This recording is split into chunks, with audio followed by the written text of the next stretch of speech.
Even elephants hiccup. Do not do wrong to a person to pay him back for doing wrong to you, or do not insult someone to pay him back for insulting you, but ask God to bless that person. Do this because you yourselves were called to receive a blessing. 1 Peter 3:9. It's true, even elephants hiccup.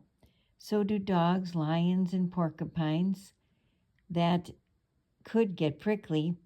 Actually, all mammals hiccup, but people do it more often than animals, and babies do it most of all.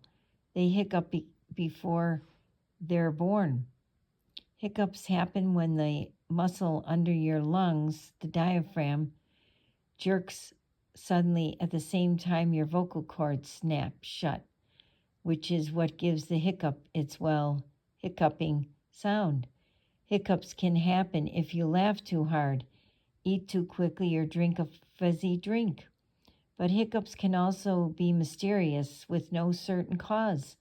Hiccups can be annoying and occasionally painful, and there's no surefire cure for them.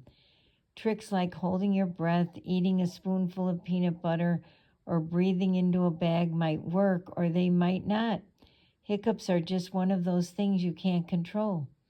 Like people, you can't control them either. That means sometimes people won't be nice to you. They might annoy you, so say terrible things to you or even bully you. But God doesn't want you to pay back one wrong with another wrong. If someone hurts you, don't hurt them back. Be kind. Pray for that person. Ask for a grown-up's help. And remember, you may not be able to control others or your hiccups, but you can control your actions. Lord, when others are unkind or even mean, help me to remember Jesus and how he loved everyone, even those who hated him. Then help me to show the same kind of love and kindness to others. How great. Most hiccups last only a few minutes, but Charles Osborne had a case of the hiccups that lasted from 1922 to 1990. That's 68 years of hiccups. He hiccuped between 20 and 40 times every minute.